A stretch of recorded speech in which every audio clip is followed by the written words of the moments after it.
So I hope we are done with AMLC.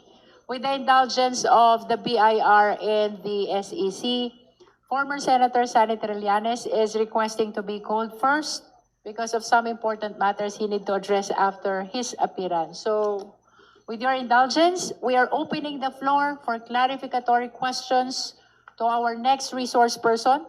But before I recognize the justice members, may I direct the committee secretary to call the respondent vice president again. May we know if the respondent, Vice President Sara Z. Duterte, is present today?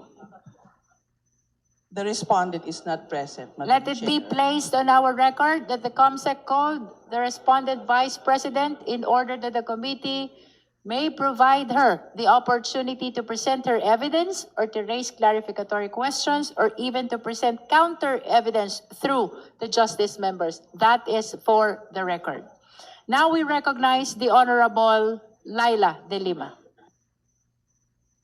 Thank you, Madam Chair. Dear colleagues, good afternoon. Madam Chair, may I ask clarificatory questions from former Senator Antonio Trillanes? You may proceed, Honorable De Lima. Senator Trillanes, good afternoon. Good afternoon, ma'am. Nandito po kayo dahil sa subpoena na inisyu sa inyo. Tama po ba? Yes, Your Honor. At kayo po ay magbibigay ng testimonya tungkol sa unexplained or ill-gotten wealth ng respondent, Vice President Sara Duterte. Tama po ba? Yes, Your Honor. Meron po kayong dalang affidavit? Meron po, Your Honor. Pwede po bang i-produce ninyo? Nandiyan na po. May we direct the committee secretary to kindly approach former Senator Sani Trillanes?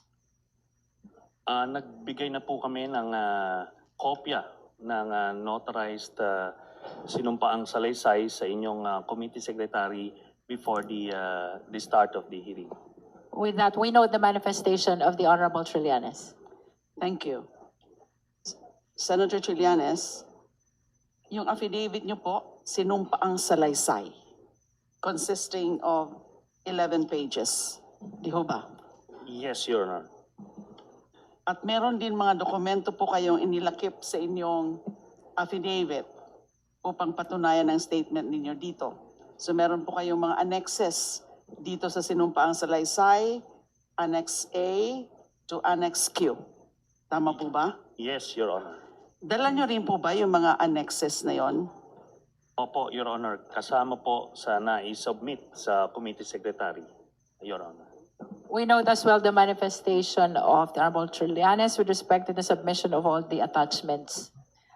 Senator Trillanes, ano po bang balak ninyo? Gusto niyo ho bang basahin ang affidavit niyo? Kung maaari po, para mas dire-diretso po, sana, Your Honor. Madam Chair, can we ask the former senator to read his 11-page affidavit for the committee and for the public? At kung pwede po, i-flash din yung kanyang affidavit sa screen para nasusundan po ng mga nanonood. We direct the committee secretary to flash the copy of the sinumpaang salaysay of former Senator Sani Trillanes. We likewise direct our resource person to read his sinumpaang salaysay.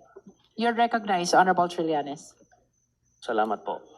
Ako po si Antonio Sani Fuentes Trillanes IV, Pilipino, may sapat na gulang at naninirahan sa 42 Ninang Virginia Street, BF Homes, Barangay 169, Caloocan City, Philippines.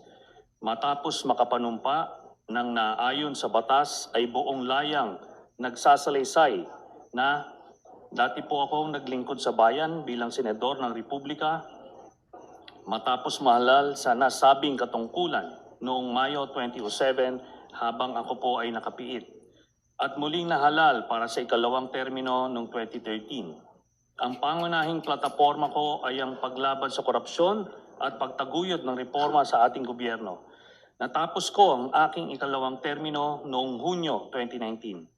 Sa pagtupad ng aking tungkulin bilang senador, maraming mga whistleblowers o mga informante ang lumapit sa akin.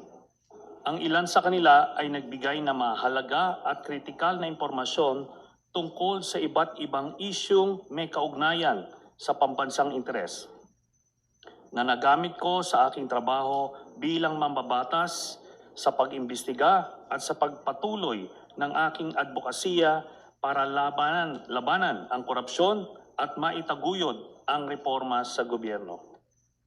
Noong buwan ng Abril 2016, sa panahon ng aking ikalawang termino bilang senador, ang aking opisina ay nakatanggap ng tawag mula sa isang tao na nagsabi na siya ay may hawak ng mahalagang impormasyon hinggil umano sa mga lihim na bank accounts na nagpapakita ng mga natatago at nakaw na yaman ng nooy kandidato sa pagkapangulo na si Mayor Rodrigo Digong Duterte at ng kanyang pamilya na di umano ay hindi din niya diniklara sa kanyang Statements of Assets, Liabilities, and Net Worth or SALN. Matapos ang paunang usapan sa telepono upang makumpirma ang kahalagan ng impormasyong kanyang tinutukoy, sumang-ayon ako makipag-meeting sa nasabing tao. Ang aming meeting ay naganap noong ika-21 ng Abril 2016, bandang alas 8 ng gabi, sa opisina ng Samahang Magdalo sa Quezon City. Nagpakilala ang nasabing tao bilang si Ginoong Joseph de Mesa. Ayon sa kanya, dati siyang masugid na taga-suporta ni noong Mayor Rodrigo Duterte. Sinabi ni Ginoong de Mesa na nagpasya siyang bawiin ang kanyang suporta para kay Mayor Duterte nang makakita siya ng mga dokumentong nagpapakita na si Rodrigo Duterte kasama ang kanyang anak na si Sara Duterte ay nagmamay-ari ng mga bank accounts kung saan bilyong-bilyong piso ang naideposito o dumaloy sa loob ng ilang taon. Sinabi ni Ginoong de Mesa na nakuha niya ang mga dokumentong ito mula sa isang malapit na kamag-anak niya na nagtatrabaho sa isang ahensyang may kinalaman sa investigasyon ng mga nakaw na yaman ng mga opisyal ng gobyerno. Sa aming pagpupulong, binigyan ako ni Ginoong de Mesa ng mga kopya ng mga dokumento na nagpapakita ng mga bank accounts sa pangalan ni Rodrigo Duterte at Sara Duterte sa Bank of the Philippine Islands, BPI, Julia Vargas Branch, sa Pasig at sa EDSA Green Hills Branch, at sa Banco de Oro, Unibank, sa Lungsod, Mandaluyong, at sa iba pang mga bangko. Sa mga sumunod na araw, sinuri at pinag-aralan ko kasama ang aking mga abogado at staff ang mga impormasyong ibinigay ni Ginoong de Mesa at inihambing ito sa mga idiniklara sa kanilang SALN ni Rodrigo Duterte at Sara Duterte para sa mga kaukulang panahon.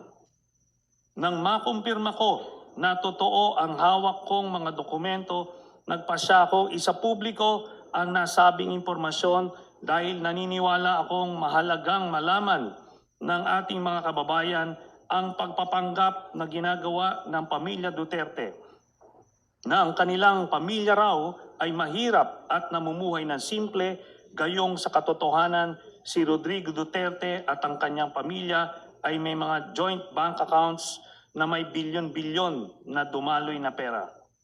Humingi ako ng tulong sa mga accountants at finance specialists upang alamin at makwenta kung gaano karaming pera ang aktual na naideposito o dumaloy sa mga nasabing joint bank accounts ng mag-amang sina Rodrigo Duterte at Sara Duterte base sa mga dokumentong ibinigay sa akin. Sa aming pagsusuma, lumalabas na may kabuang halaga na 2,272,103.75 pesos ang pumasok at dumaloy sa mga nasabing bank accounts mula noong 2003 hanggang 2016. Ang isang kopya ng summary ng mga deposito o mga inter-account transfers na idineposito at dumaloy sa mga nasabing accounts ni Rodrigo Duterte at Sara Duterte ay kalakip dito bilang Annex A.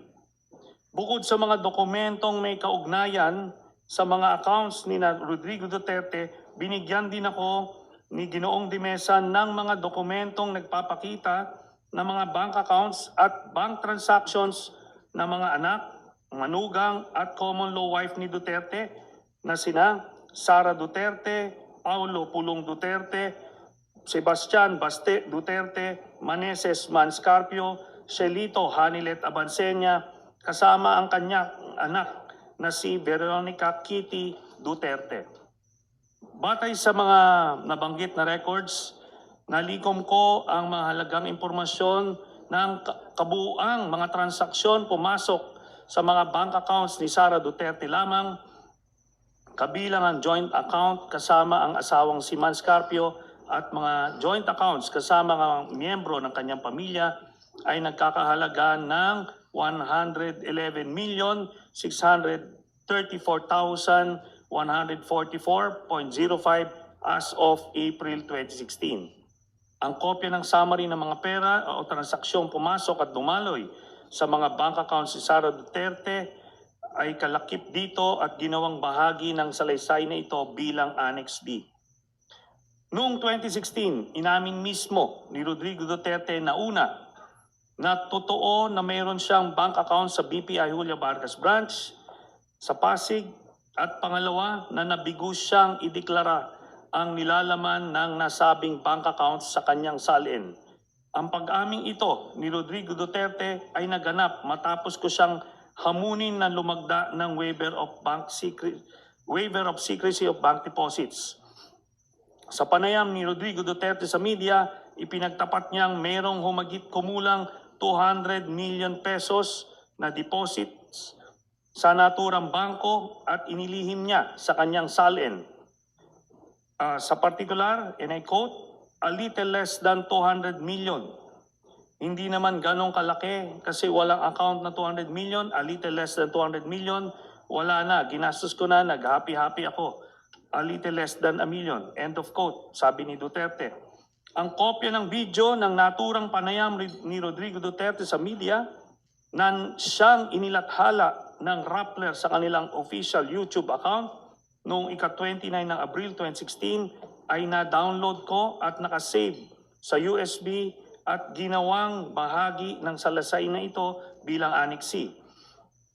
Noong ika-5 ng Mayo 2016, nagsampa ako ng isang complaint affidavit laban kay Rodrigo Duterte sa Office of the Ombudsman batay sa mga nabanggit na ultimate and evidentiary facts. Ang kopya ng complaint affidavit na may petsang Mayo 5, 2016 ay kalakip dito at ginawang bahagi ng salaysay na ito bilang Annex D. Noong 2017, sa panunungkulan ni Rodrigo Duterte, matapos suriin ang aking reklamo, iniulat ni overall Deputy Ombudsman Melchor Arthur Carandang na mayroong sapat na batayan upang ituloy ang investigasyon hinggil sa malalaking bank deposits ni Rodrigo Duterte at ang kanyang mga anak at common law wife na si Hanilet Abinsenya, kabilang na rin si Sara Duterte. Ang printed na kopya ng artikulong tungkol sa nabanggit na pag-ulat ni overall Deputy Ombudsman Melchor Arthur Carandang na may sapat na batayan upang ituloy ang investigasyon na siyang inilathala ng GMA News Online noong ika-27 ng September 2017 na may caption na Ombudsman starts probe on Duterte's wealth after finding basis in Trillanes complaint ay kalakip dito at ginawang bahagi ng salaysay na ito bilang Annex E. Bukod pa rito, sa isang public statement sa media, kinumpirma ni overall Deputy Ombudsman Carandang na magkapareho o similar ang nilalaman ng mga listahan ng bank transactions ng pamilya ni Rodrigo Duterte na isinama ko sa aking complaint at mga records at bank accounts ng pamilya Duterte na na-turn over sa kanya ng Anti-Money Laundering Council sa kanyang pag-iimbestiga. Ito ay nireport ng GMA News Online sa isang artikulo na lumabas noong ika-28 ng September 2017 na may caption na Duterte Wealth Documents from AMLAC similar to what Trillanes has, Ombudsman. Ang printed na kopya ng nabanggit na artikulo ay kalakip dito at ginawang bahagi ng salaysay na ito bilang Annex F. Dahil dito, si Overall Deputy Ombudsman Carandang ay agad na suspinde at kalaunan ay pinatanggal sa tungkulin sa utos ni Rodrigo Duterte. Kaya natigil ang kanyang pag-iimbestiga sa mga bank accounts at tagong yaman ng pamilyang Duterte. Ito ay inireport ng Philippine Daily Inquirer sa kanyang artikulong lumabas noong ika-1 ng Agosto 2018 na may caption, Malacanang Fires Deputy Ombudsman Carandang. Ang kopya ng naturang report ay kalakip dito at ginawang bahagi ng salaysay bilang Annex G. Ang mga kopya ng mga summary ng mga transaksyon ng bangko ni Sara Duterte, Rodrigo Duterte, Pulong Duterte, Baste Duterte at ang common law wife ni Rodrigo Duterte na si Hanilet Abansenia kasama ang kanilang anak na si Kitty Duterte ay kalakip dito at ginawang bahagi ng salaysay na ito bilang Annex H, H1, H2, H3 at H4.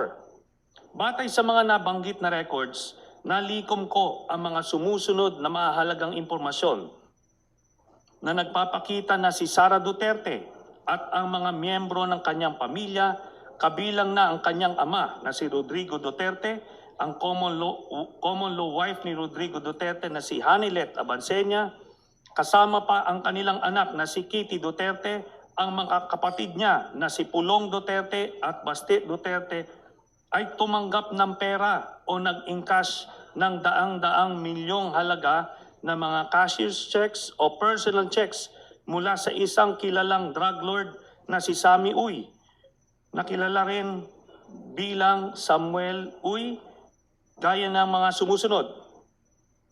On March 17, 2011, nakatanggap si Sara Duterte ng 7,440,846.07 pesos mula sa drug lord na si Sammy Uy.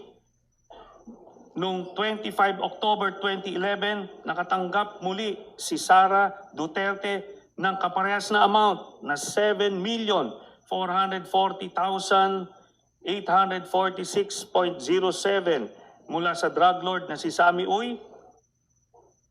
And after 6 months, nakatanggap muli si Sara Duterte, April 24, 2012, nakatanggap si Sara Duterte ng parehas na amount, 7,440,846.07.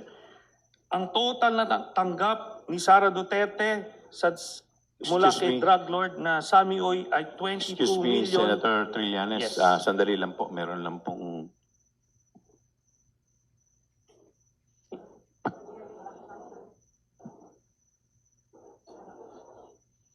Ano yun, Doc? Please continue po. Okay.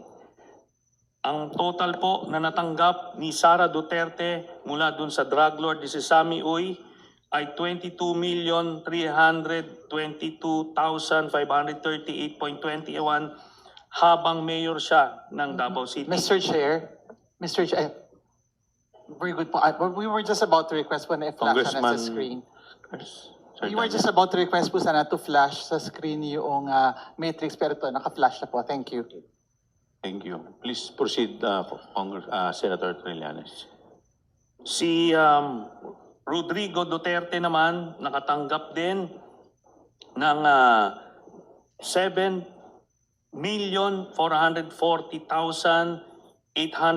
7,440,846.07 kaparehas nung kay Sara Duterte mula kay Sammy Uy noong 22 October 2012, noong 04 April 2013 muling nakatanggap ng pera si Rodrigo Roa Duterte ng 7,440,846.07 mula kay Sammy Uy. Ang total na tanggap na Rodrigo Duterte ay 15,656,692.14. Ito po ay mga manager's checks mula kay Sammy Uy.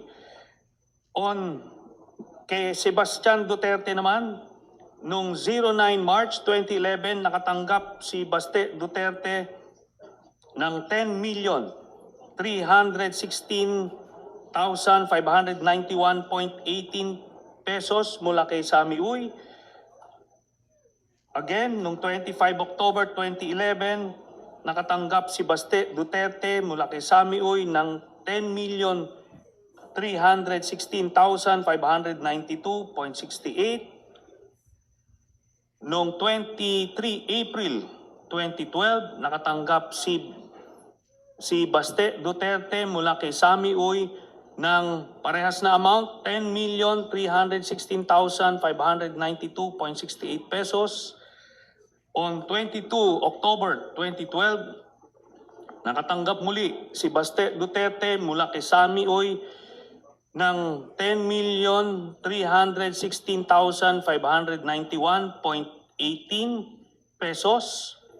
Noong 10 April 2013, nakatanggap si Baste Duterte mula kay Sammy Uy ng 10,316,591.18 pesos. So ang total na natanggap ni Baste Duterte mula sa drug lord na si Sammy Uy ay 51,582,958.80 pesos, all in manager's checks. Kay Pulong Duterte naman, 14 March 2011, nakatanggap si Pulong Duterte mula kay Sammy Uy ng 9,703,609.39 pesos. On 25 October 2011, nakatanggap si Pulong Duterte mula kay Sammy Uy ng 9,703,609.39 pesos. On 24 April 2012, nakatanggap si Pulong Duterte mula kay Sammy Uy ng 9,703,609.39 pesos. On 22 October 2012, nakatanggap si Pulong Duterte mula kay Sammy Uy ng 9,703,609.39 pesos, all in manager's checks. Ang total na natanggap ni Pulong Duterte mula sa drug lord na si Sammy Uy ay 38,814,437.65 pesos. On March 29, 2011, nakatanggap naman si Hanilet Abansenya mula kay Sammy Uy ng 10,655,371.81 pesos. On 25 October 2011, nakatanggap si Hanilet Abansenya joint with Kitty Duterte ng 10,655,371.81 pesos mula kay Sammy Uy.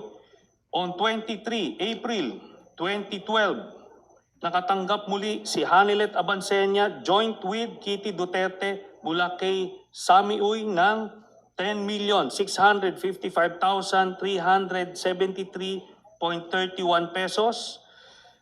On October 22, 2012, nakatanggap si Hanilet Abansenya joint with Kitty Duterte mula kay Sammy Uy ng 10,655,373.81 pesos.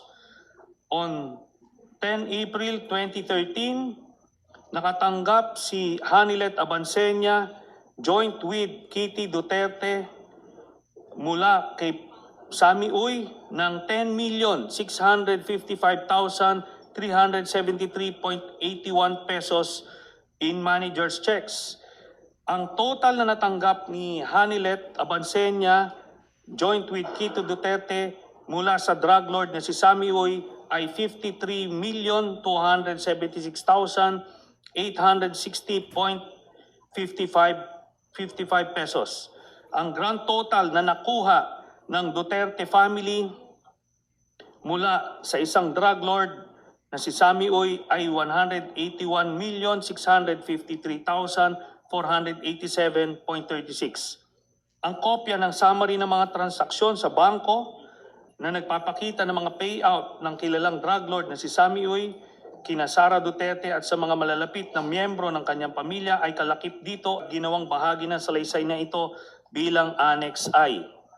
Si Sammy Uy ay isang kilalang political contributor ni Rodrigo Duterte at kilalang kasama o kasosyo ni Michael Yang, ang dating economic advisor ni Rodrigo Duterte na siya namang iniuugnay sa mga kontrobersyang Farmally at Pogo, gayon din sa bilyong-bilyong halaga ng mga iligal na droga na nakumpiska sa isang bodega sa Pogo Compound sa Porac, Pampanga.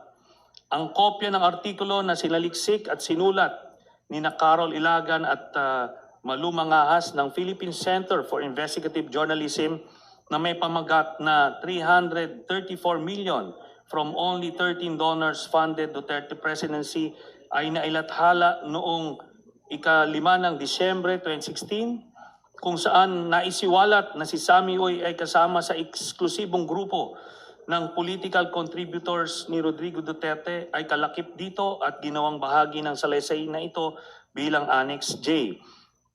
Bukod dito, ang mga larawan ni Sammy Uy kasama si Rodrigo Duterte at o Sara Duterte ay kalakip dito at ginawang bahagi ng salaysay na ito bilang Annexes K Series. Sina Michael Yang at Sammy Uy ay parehang hayagang pinangalanan ni SPO4 Arturo Las Cañas na sangkot sa operasyon ng mga laboratorio ng Shabu sa lungsod ng Davao. Ang isang kopya ng video ng panayan ni SPO4 Arturo Las Cañas sa journalist na si Christian Esguerra sa programa sa YouTube ng huli na Facts First kung saan isinalaysay ni Las Cañas ang pagkakasangkot ni Sammy Uy sa Davao Death Squad at sa operasyon ng mga laboratorio ng Shabu sa Davao City na siyang na-download at nakasave sa USB ay kalakip dito at ginawang bahagi ng salaysay na ito bilang Annex L. Dagdag pa rito, ang kopya ng video ng press conference ni SPO4 Las Cañas gamit ang Zoom na may petsang ika-31 ng Enero 2024 kasama si Aris Ilagan ng Pilipinas Today kung saan inilarawan ni Ginoong Las Cañas ang laboratorio ng Shabu na matatagpuan sa Dumoy, Davao City na may pagmamayari at pinamamahalaan ni Sammy Uy, Michael Yang at Rodrigo Duterte at na-download at nakasave sa USB ay kalakip dito at ginawang bahagi ng salaysay na ito bilang Annex M. Gayun din, ang kopya ng video ng press conference si SPO4 Las Cañas gamit ang Zoom na may petsa ika-31 ng Enero 2024 kasama si Aris Ilagan ng Pilipinas Today kung saan ibinunyag ni Ginoong Las Cañas ang isa pang laboratorio ng Shabu na matatagpuan sa Green Heights Subdivision na pagmamayari at pinamamahalaan din ni Sammy Uy at Michael Yang. Ganon din ang pagpaslang ng mga kawawang construction workers doon na na-download at nakasave na sa USB at kalakip dito ginawang bahagi nito bilang Annex N. Si Ginoong Las Cañas ay kusang loob na umaming isa siya sa mga pinuno ng Davao Death Squad at tinanggap bilang testigo ng International Criminal Court sa kasong may kinalaman sa extrajudicial killings laban kay Rodrigo Duterte. Kailanman ay hindi itinanggi ni Duterte ang mga paratang ni Ginoong Las Cañas na makailang beses na lumabas sa publiko. Sa kanyang 186 pahinang affidavit, ididetalye ni Ginoong Las Cañas ang papel ni Sammy Uy sa Davao Death Squad at sa operasyon ng mga laboratorio ng Cebu sa lungsod ng Davao gaya ng mga sumusunod. Pahina 77. The several circumstantial events that raise my doubts and suspicions on Mayor Rodrigo Duterte's sincerity and honesty on his illegal drugs campaign because Michael Yang sponsor and patron in Davao City was Mr. Sammy Uy, also a bosom friend of Davao City Mayor Rodrigo Roa Duterte. Pahina 112, it was Sammy Uy who ordered Ben Laud to start the slaughter of the alleged suspects one by one, allegedly to extract confession. However, until the last one, no one among them confessed. According to Ben Laud, it was Mayor Duterte who ordered him and cleared the killing of the alleged suspected robbers through Bongo. Sa pahina 117, Sonny Benaventura in a teasing manner described to me that Sammy Uy is a gambling and shabu mafia in Davao City. Sa pahina 182, I say and declare and truthfully that the person of Mayor Rodrigo Duterte and his son Paulo Pulong Duterte are directly involved in the illegal drug trade in Davao City. Mayor Rodrigo Roa Duterte in partnership with Michael Yang and Sammy Uy, and Pulong Duterte in partnership with Charlie Tan. Mayor Rodrigo Roa Duterte also had police enablers in Bato de la Rosa and Wilkins Villanueva in the illegal drug trade. Sammy Uy has an import-export business in Davao City. He also owns a cockpit arena in Matina, Davao City. Sammy Uy is Mr. Michael Yang's patron friend in Davao City. I know it also through Michael Yang's custom broker, Mr. Randy Usman, my friend and associate in smuggling activities in the port of Davao in year 2012. Also in the massacre of subdivision construction workers I discussed above, Sammy Uy was a participant in the said murders in the Laud Quarry. The DDS group on orders of Mayor Rodrigo Duterte, quote-unquote, erased the workers because they informed the police about the existence of a Shabu lab in Green Heights subdivision, which was owned by Michael Yang. Mayor Rodrigo Roa Duterte, Sammy Uy, and Michael Yang are friends and close to each other. I saw them personally together in hotels in Davao City and in several occasions. Ang kopya ng 186 pahinang affidavit ni dating SPO4 Arturo Las Cañas, kabilang ang 3 pahina ng mga annex na nakalakip doon, ang video ni SPO4 Las Cañas habang isinasalaysay ang nilalaman ng kanyang affidavit, at ang video ni Las Cañas habang nilalagdaan ang kanyang affidavit at pinapatunayan ang katotohanan nito na siyang mga kopyang isinumite rin sa ICC bilang ebidensyang testimonyal para sa prosecution ay kalakip nito at ginawang bahagi ng salaysay na ito bilang annexes O, O-1 at O-2. Ang mga transaksyong pinansyal ni Sara Duterte at mga malapit na miyembro ng kanyang pamilya na naugnay kay Sammy Uy at mga tinukoy na mga personalidad na sangkot sa droga ay lubhang nakakabahala.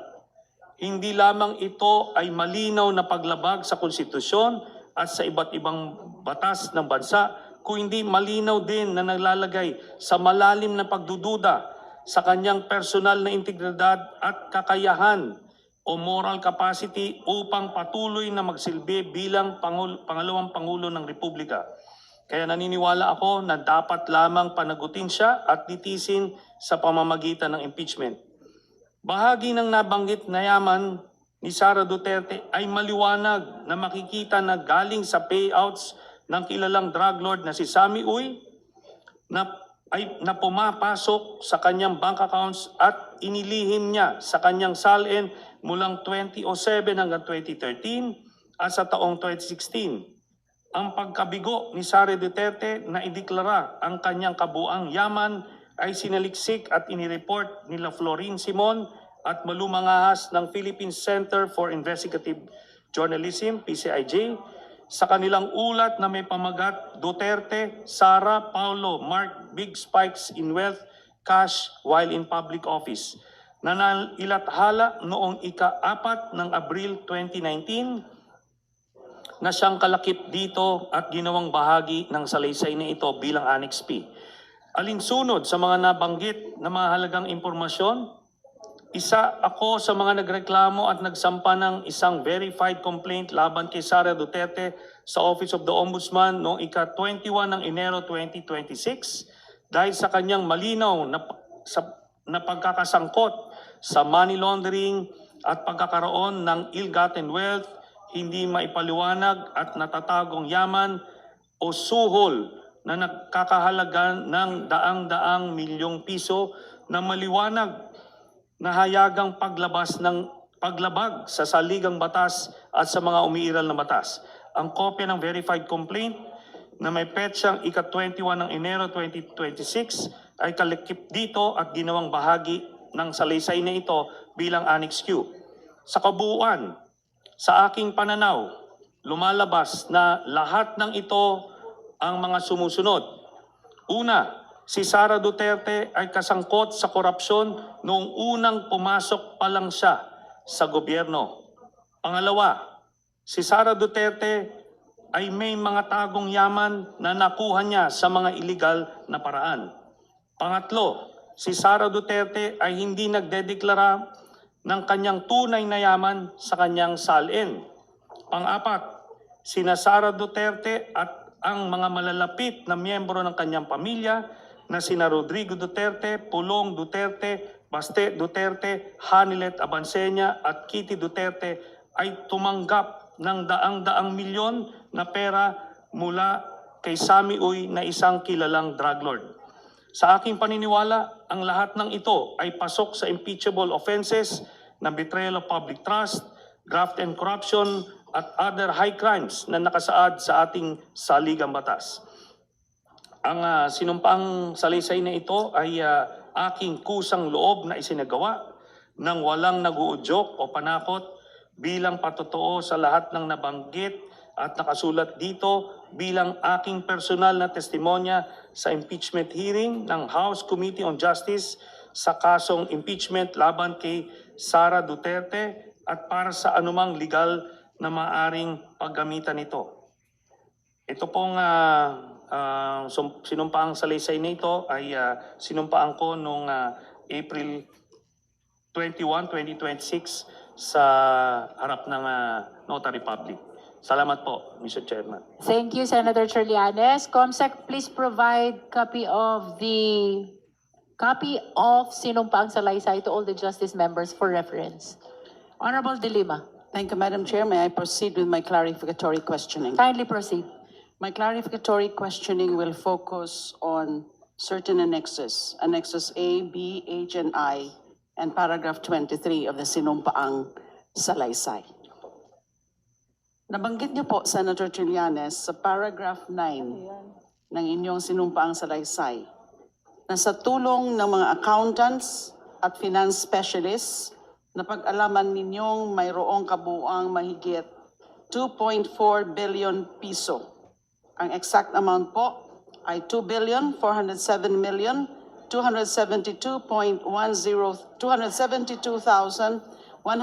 272,103.75 na pumasok at dumaloy sa mga joint bank accounts ng mag-amang Rodrigo at Sara Duterte. Tama po ba? Opo, tama po, Your Honor.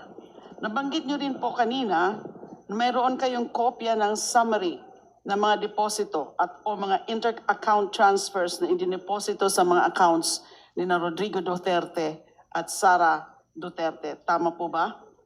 Tama po, Your Honor. At ito po ay naka-attach as Annex A sa inyong affidavit. Tama po? Tama po, Your Honor. Madam Chair, we may request that Annex A of the sinumpaang salaysay be flashed on the screen. Secretariat, kindly flash Annex A of the sinumpaang salaysay. Sino pong gumawa ng Annex A? Senator Trillanes. Ito pong Annex A ay in-extract namin dun sa original document na nasa Annex H. Dahil ang binigay po sa amin ay yung bali ganito po, no? Aside sa isang soft copy, ang binigay po sa amin ni Ginoong De Mesa ay ganito po na dokumento. So mahaba po siya. Yung So- kabuuan po yan, yung Annex H. Yes. Yung Ito po, kabuuan, actually, ang parang kompleto. Yun po ang sinasabi nyo. Opo. At ito yes. pong Annex A ay alin naman po Ito as naman- extracted from that. In-extract po ito lahat po ng naideposito o nag-credits doon sa joint account ni Sara Duterte at ni Rodrigo Duterte po. Okay, Your Honor. wala pa po ba yung... Secretariat, may we know if we have the Annex A already? Ready to be flashed in the screen? They will be flashing it soon. Diyan po. Habang nandito po, Madam Chair, Yan. ang Executive Director ng AMLC, I would like to direct some questions to him as well. Gusto ko po sanang ipa-verify Okay, sa Honorable Executive Director. Ang ilan? Pipili po ako ng 5. Parang may pagka-random po yung pagkakapili ko ng 5 na mga entries dito sa Annex A na siyang summary ng mga deposito o mga inter-account transfers na indineposito sa mga accounts ni Rodrigo Duterte at Sara Duterte.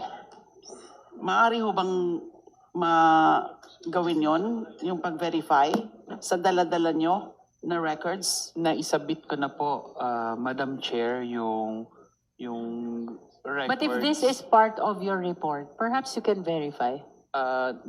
If there are specifics that I can Yes. check with the report, if it's part of the report. If the transactions are part of the subpoenaed documents of AMLC, I think the executive director can confirm whether or not the same pertains to the same transaction. Halimbawa po, Annex A, number 9 po sa listahan. Base po dito, Annex A number 9. Annex A, number 9 ng listahan po. Mayroong pumasok na mahigit 55 million or exact amount, 55,131,747.32 noong March 26, 2014. Can we mark number 9? It's There. March 28, Your Honor.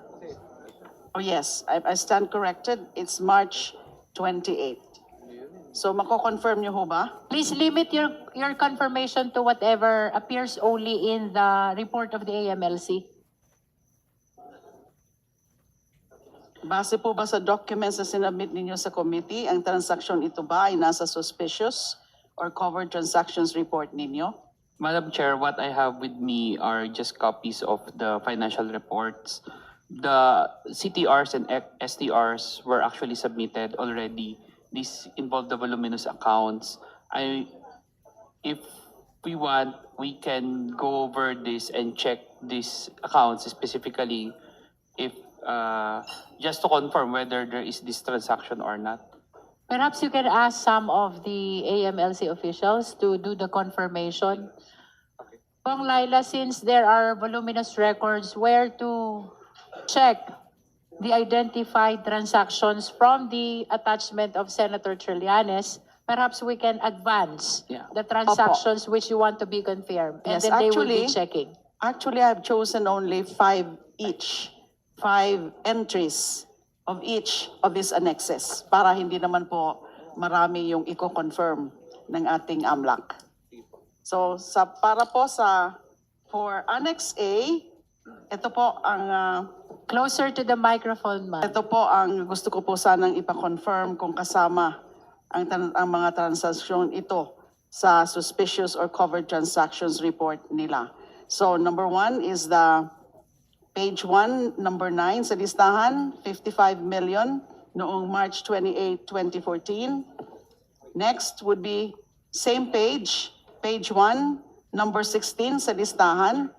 Meron ho bang pumasok na mahigit 41 million? Exact amount, 41,721,035.62 noong October 2, 2013.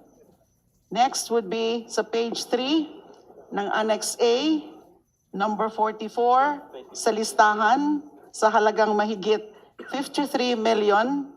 Exact is 53,817,613.48 noong February 25, 2010. Next would be page 4. So ito po yung pang-apat. Number 60 sa listahan. Mayroon po bang pumasok na mahigit 52 million?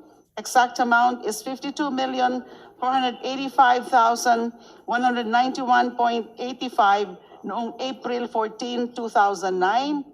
And then the fifth one. So sabi ko nga po, pumili lang po tayo dito. Pumili lang po ako ng 5. Sa dami po niyan, there are about 71 listed entries in Annex A. So page 4 din po, number 64 sa listahan. Mayroon po bang pumasok na mahigit 49 million.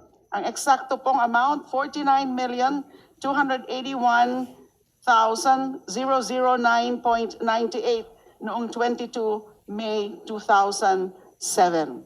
Yun po sa Annex 1. Madam Hindi. Chair, can we be given a bit of Yes. time? And then we'll revert, we'll just check one by one. The Honorable De Lima can proceed to the next clarificatory question. We'll go back to that after they are able to confirm from their records. Yes, Madam Chair. So let's proceed to Annex B.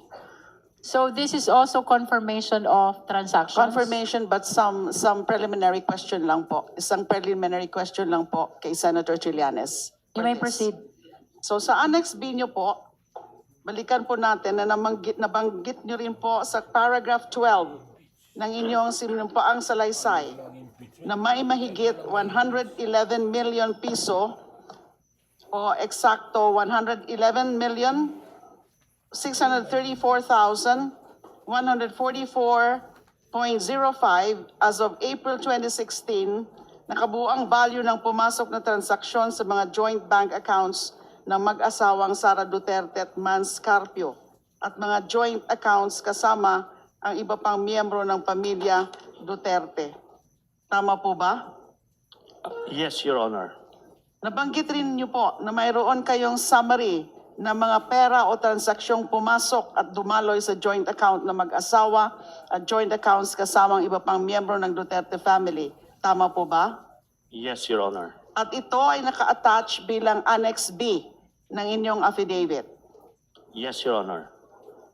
So, maaari po ba nating ipakita rin ang Annex B sa screen? Secretariat, please flash Annex B of the sinumpaang salaysay of Senator Trillanes. At yun ba ho bang Annex B? Ganon din po kanina. Nasabi niyo po ay in-extract yun sa Annex H, yung pinakakompleto na mga transaksyon. Yes, Your Honor. At sino rin po ang gumawa nito? Yun din pong aming mga financial specialist and lawyers at staff po, Your Honor.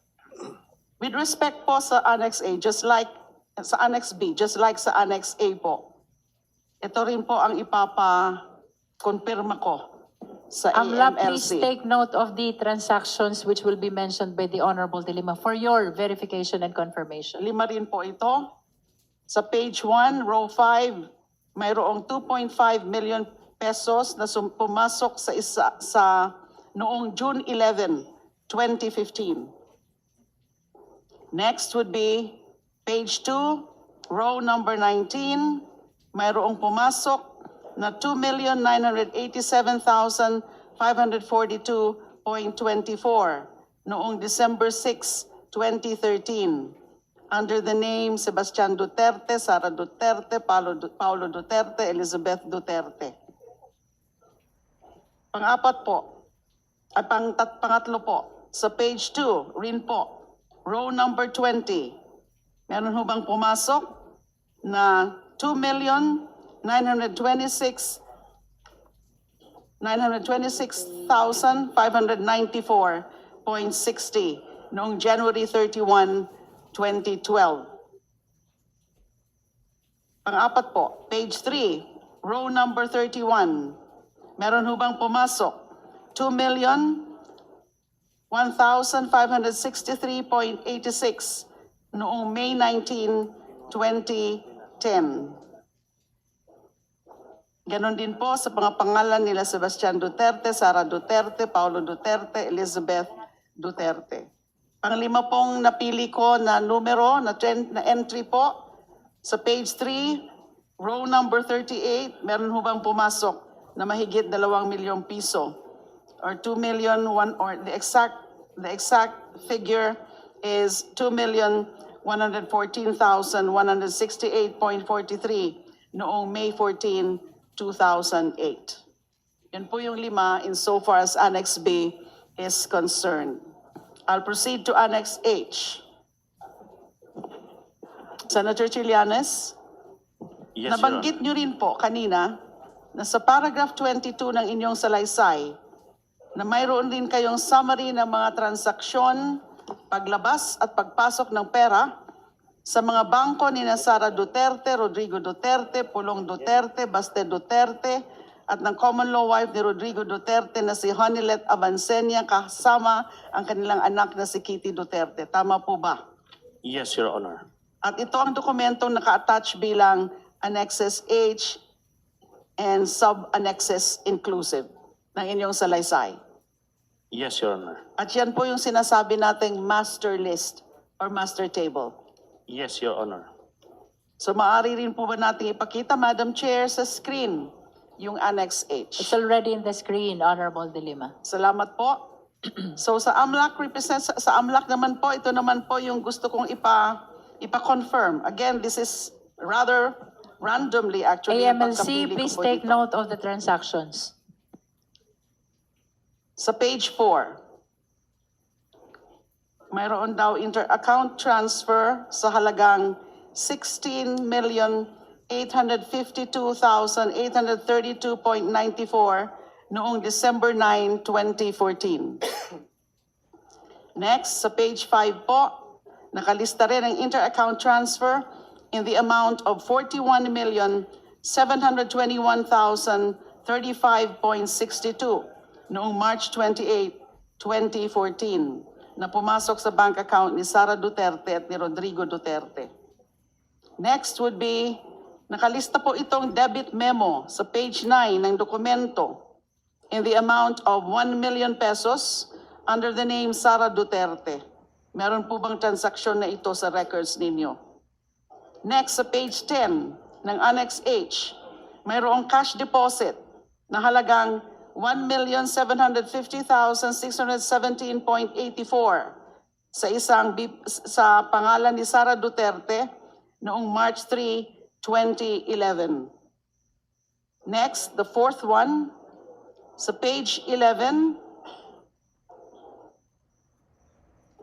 naman po ng Annex H, mayroong debit memo sa halagang mahigit 2 milyon, 2,1,563.86 sa pangalang Sebastian Duterte, sa account nila Sebastian Duterte, Sara Duterte, Paulo Duterte, Elizabeth Duterte. Meron ho ba transaksyon ito sa inyong mga flag transactions na isinumite sa committee? And last, for Annex H, page 12 naman po. Another example, mayroong credit memo sa halagang 10,374,307.49 sa pangalang Sara Duterte at Rodrigo Roa Duterte. Kasama rin ho ba ito sa mga flood transactions? I wish to point out, Madam Chair, na sa pagpili ko po dito ng mga parang mga random entries, ay hindi ko na po siyempre sinama yung mga napili ko rin doon sa Annex A and Annex B dahil ito nga pong Annex H is already the master table. Senator Trillanes, sa paragraph 23 po ng inyong sinumpaang salaysay, nabanggit nyo rin na base sa impormasyong inyong nakalap, tumanggap ng pera o nag-encash ng cheque si Sara Duterte at iba pang miyembro ng kanyang pamilya mula sa isang kilalang drug lord na si Sammy Uy o Samuel Uy. Tama po ba? Yes, Your Honor. At ito ay naka-attach bilang Annex I ng inyong affidavit. Tama po ba? Yes, Your Honor. May we flash again, may we flash also, Madam Chair, Annex I on the screen. Secretariat, kindly flash Annex I.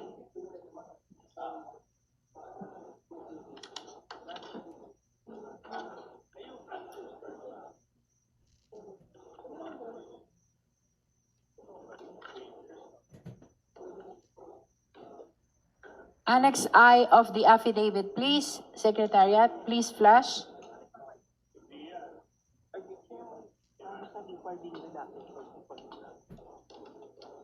Secretariat is requesting for a few minutes. There. Opo. Alala ko rin po, nabanggit nyo, na itong mga transaksyon na ito, mga entries na ito, para na ang recipient ay si Sara Zimmerman Duterte, Rodrigo Roa Duterte, Sebastian Duterte, Paulo Duterte, at Cielito Avancenia, na supposedly galing kay Samuel Uy, kilalang drug lord na si Samuel Sasami o Samuel Uy. Mga nasa manager's checks po ito. Tama po ba? Yes, Your Honor. At kapansin-pansin din po, na karamihan ng entries dito, kasama na yung yung kung saan ang recipient ay si Sara Zimmerman Duterte, uniform amount. Di ho ba? Yes, Your Honor. Kay Sara Duterte, yung dated March 17, 2011, October 25, 2011, and April 24, 2011, lahat po yun, yung tatlo na yun, ay in the amounts of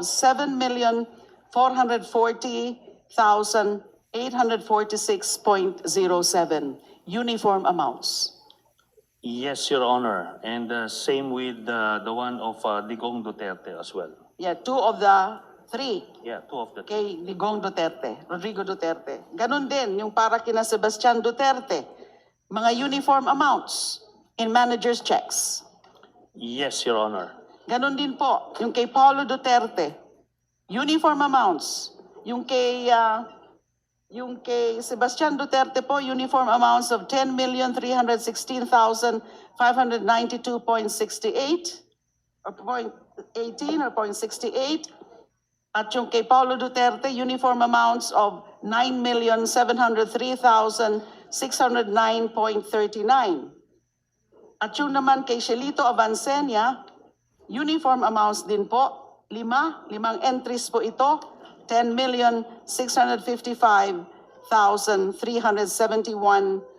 10,655,371.81. Tama po ba? Doon po sa kay Hanilet Abansenya, same po yung last three, pero yung first two, less than 1 peso and 50 centavos. Okay. Parang ganun po. Halos pareho. Yes, Your Honor. Opo. At i-point out ko lang, Your Honor, na makikita niyo yung pattern ng deposito. Kaya tinawag ko ito na dividendo dahil meron pong pattern yung pag-deposit nila o pag-encash ng manager's check ng April or March tapos October. So, ganun palagi po yung pattern niya. Every 6 or 7 months, Ang pagpasok.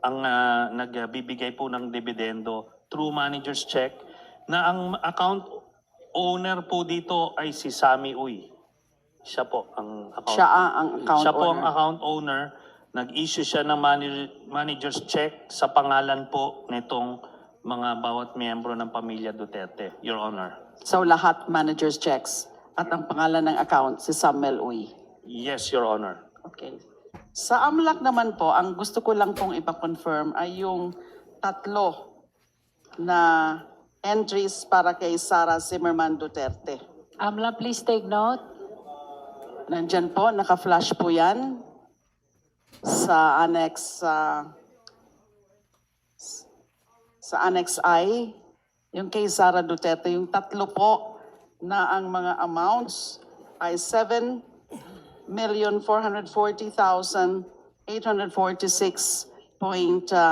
7,440,846.07. Yung una po, pumasok ng March 17, 2011. Yung pangalawa po, manager's check din at same amount noong October 25, 2011.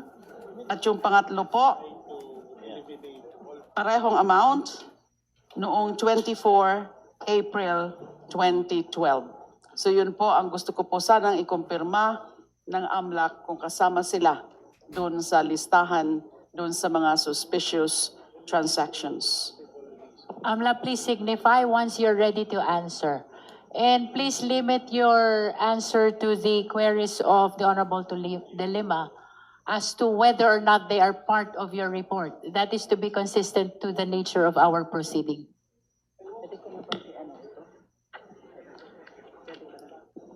Honorable De Lima. Madam Chair, With the indulgence of Honorable De Lima. Yes, Madam Chair? may I just ask a clarificatory question to the AMLC? The Honorable Tino is recognized. Thank you. They are busy going over the records. Opo. Hindi, kaugnay nga niyan kasi pinapakonfirm po ni Rep. Lima kung yung mga transaction na yan na nasa affidavit ni former Senator Trillanes ay mahahanap dun sa report ng AMLC. Again, pakiklaro lang po, dun sa report nyo on inflows and outflows to, for example, the account of Sara Duterte, yun po, does that include accounts of Sara Duterte jointly with others?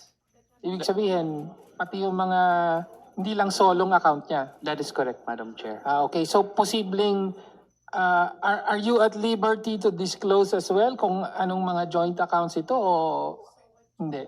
Uh, Kasama po ba sa report nyo? Madam For Chair, example, binabanggit kasi dito, joint account with Rodrigo Duterte. Kasama po ba yon?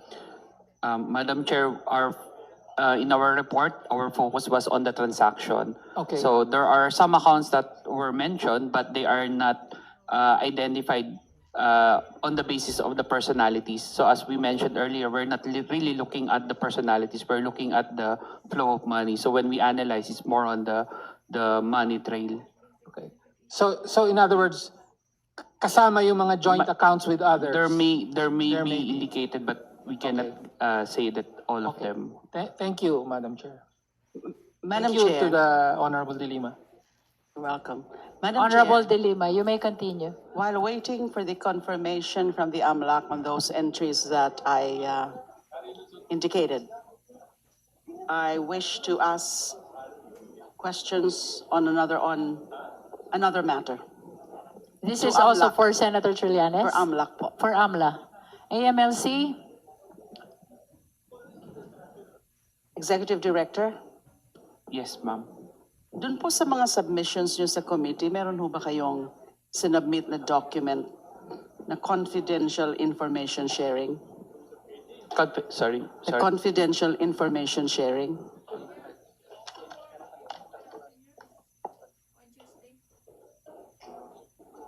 Yes, Madam Chair, there is. It's the one flashed earlier. The confidential information sharing. Ito ho ba yung the document consisting of 15 pages That is correct, Madam Chair. and that the subjects of this confidential information sharing are subject number 1, Sara Zimmerman Duterte, and subject number 2, Attorney Manasseh Reyes Carpio. That is correct, Madam Chair. Can we ask you, Mr. Executive Director,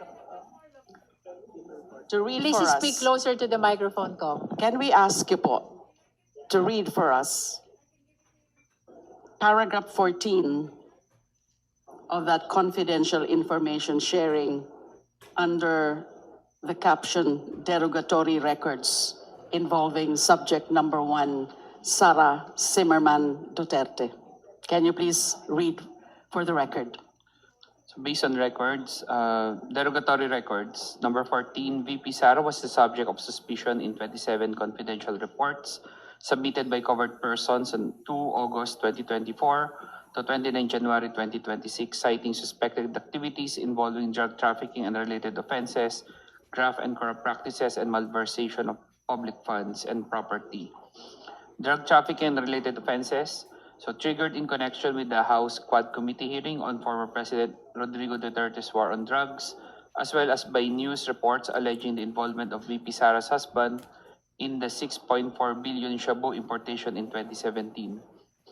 Graft and corrupt practices / malversation of public funds, there are in relation to news articles related to the impeachment case filed against VP Sara in 2025, as well as alleged misuse of confidential / intelligence funds. Pwede po bang ma-flash din po yan sa screen? Do we know what particular page is this? Paragraph 14. Page 6, Madam Page Chair. 6 of 15. Paragraph 14. 14, Page page 6. 6. Yan po. Medyo, hindi ho masyadong mabilis ho kasi masyado yung pagkakabasa kanina ni Executive Director. So I deemed it proper na ipakita po dyan. So that's derogatory records at merong sinasabing suspected activities involving drug trafficking and related offenses, graft and corrupt practices, and malversation of public funds and property. So can we say that this is actually a product of the financial investigation? Pag nakalagay po, pag meron po kayong ganitong confidential information sharing, galing po saan ito? This one is reported by the banks, by the covered persons, By the- Madam Chair. By the covered By the bank covered or banking persons. institution as reported to you? Yes, As yes, reported to Madam Chair. AMLC? Yes, Madam Chair. Can we also ask you to read for the record and also to be flashed on the screen, Madam Chair? Paragraph 36, page 15, or the last page of this document. Paragraph 36, page 15.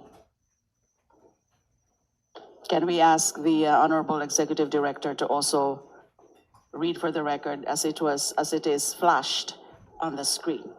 Derogatory records 36, Attorney Carpio was the subject of suspicion in 17 confidential reports submitted by covered persons on 14 September 2017 to 25 April 2025, citing suspected activities involving drug trafficking and related offenses and malversation of public funds and property. For drug trafficking and related offenses triggered in connection with the news report on alleged involvement in the 6.4 billion Shabu importation in 2017. Malversation of public funds triggered by news articles in relation to his wife, BP Sara, alleged misuse of confidential/intelligence funds. So, pinapakita po nito na meron pala kayo talagang nakuha o nailagay, na-report na derogatory records involving the two subjects of your confidential information sharing. Based on records, yes, Madam Chair. Thank you, Madam Chair. Thank you. Is AMLA ready to answer the questions regarding transaction subject of confirmation? Whether or not the same appear in the AMLC report submitted to this committee. Are you ready? If you need more time, then we may proceed to other resource persons. So, Are you ready? we are ready partially, Madam Chair, so we can at least. Okay. Please mention first the amount The and annex. then whether it's part or not of your report.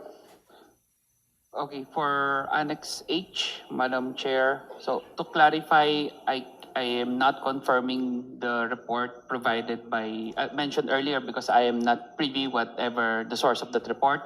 What I'm telling is there is some movement of funds on this particular date as reported to us, which is based on the covered transaction or suspicious transaction. Can we flash again Annex? Is that Annex H? Annex H, Madam. Annex H.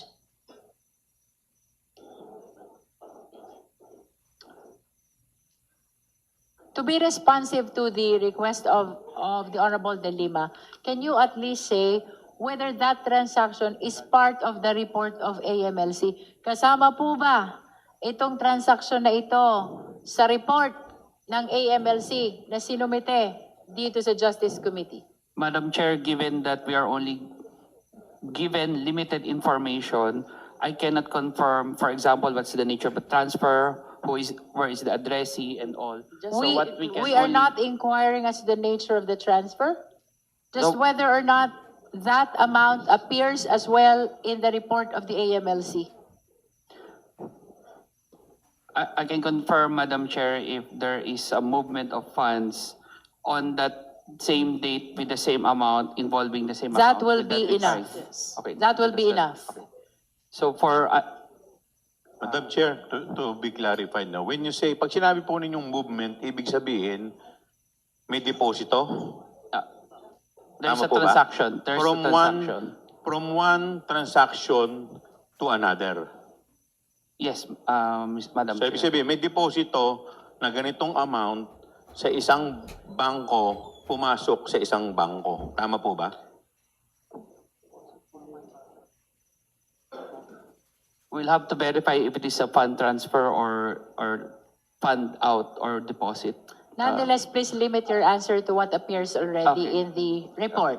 Okay. So, for the guidance of the members, I think that will be enough response to the query of the Honorable Dilima that on such date, there is similar transaction appearing in the AMLC report. Yeah. Let us be consistent to the nature of our proceeding that we are merely determining the existence of probable cause. Thank you, Madam Chair. Next, So, please. For Annex H, can we show again? Annex H, please flash. So for December 9, 2014, on our records, based on our records, there is a transaction amounting to 16,852,832.94. Confirm, Madam Chair. So similar transaction appear in the AMLC report. Yes, Madam Chair. Next,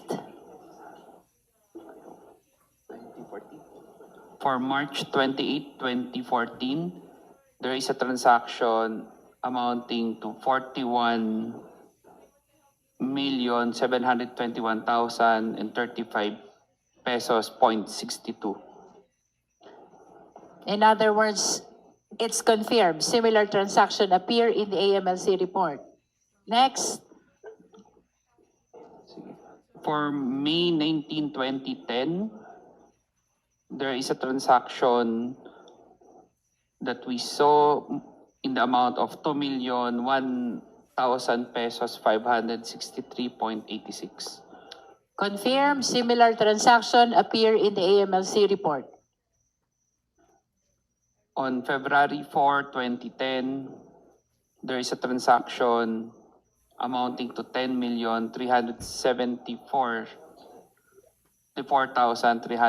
10,374,307.49.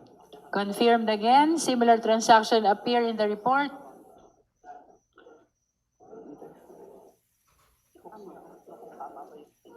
Can we get the last, in Annex H? The last one we were unable, in page 10, we were unable to capture. Kindly state the last transaction in Annex H, Honorable Dilima.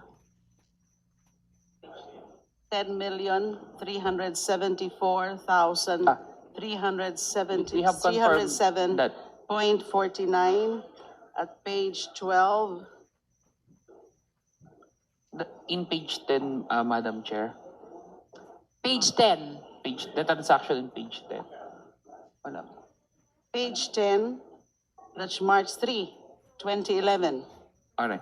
in the So, amount of 1,750,617.84. so we inform that there is a transaction on our records dated March 3, 2011 in the amount of 1,750,617.84. Confirmed. Similar transaction appear in AMLC report. Then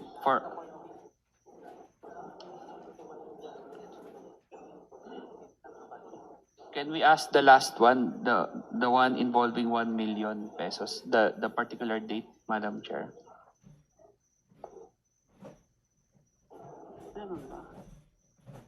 Page 9, 1 million. Dated March 28, 2011. I 1 million? Yes. March 28, 2011. We confirm, rather, we inform that there is a transaction in the amount of 1 million on March 28, 2011. Confirmed as well. Similar transaction appear in the AMLC report. That's a total of how many transactions, Honorable Dilima? It's supposed to be 5. Total of 5 transactions for Annex H, all confirmed by the AMLC. Similar transactions appear in the AMLC report. Are you ready for the next annex? Yes, Annex I. Annex I. That's the one from Samuel Uy, Sami Uy. Please flash Annex I.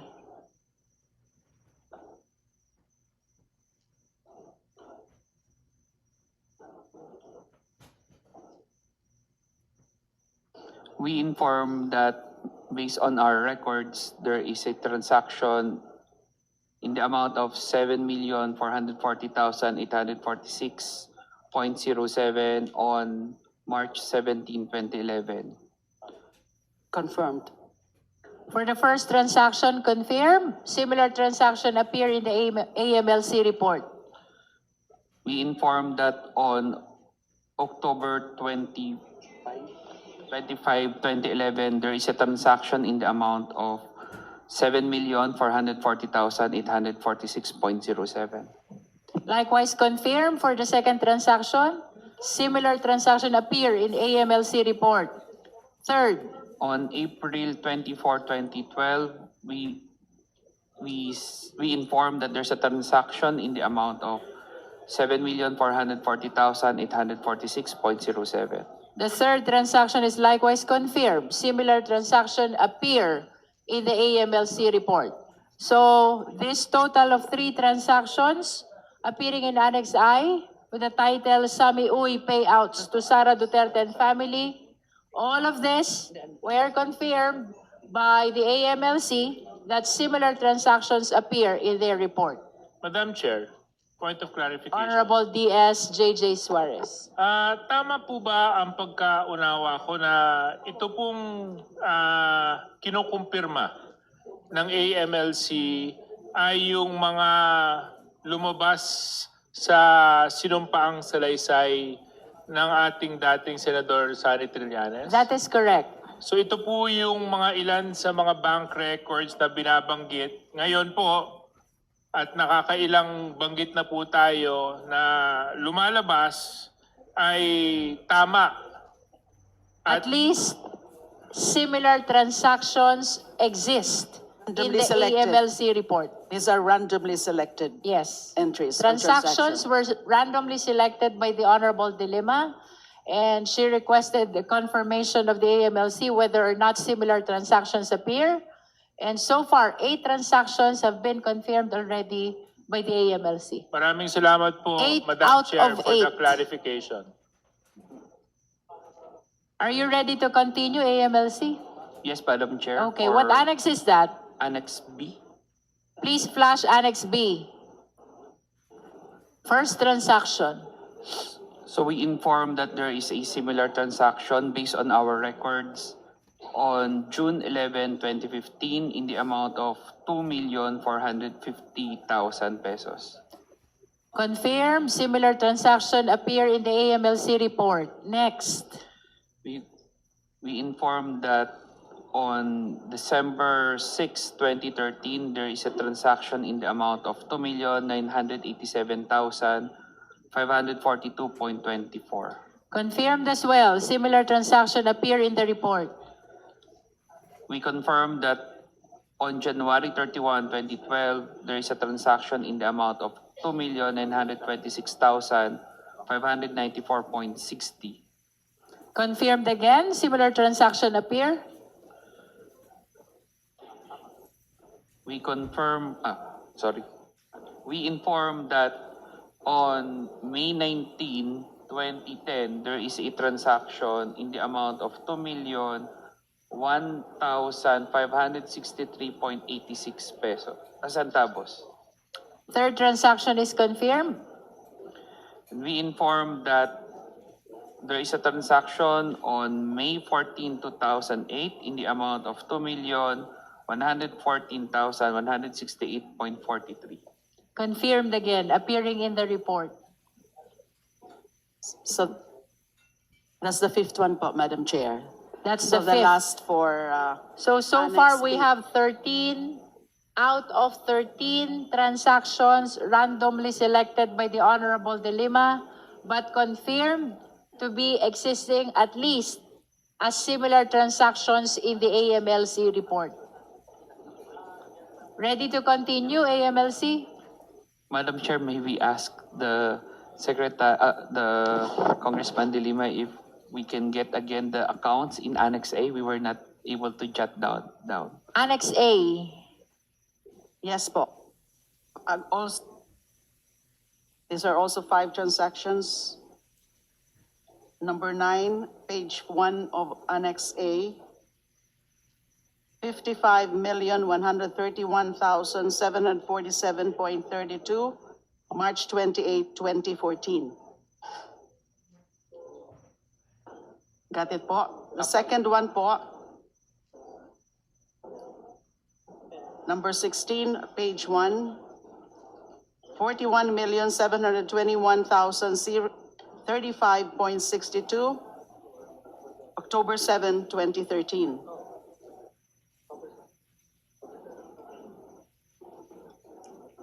Third, randomly selected entry at page 3, number 44, page 3, amount of 53,817,613.48, February 25, 2010.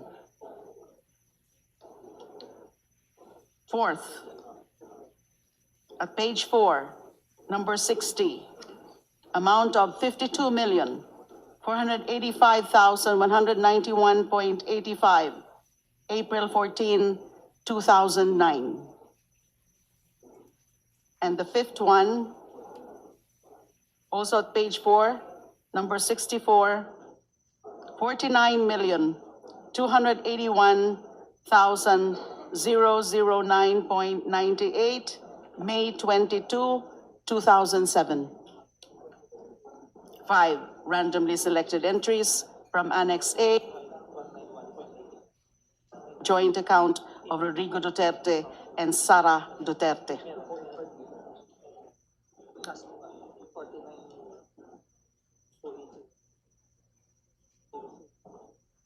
Do you need more time?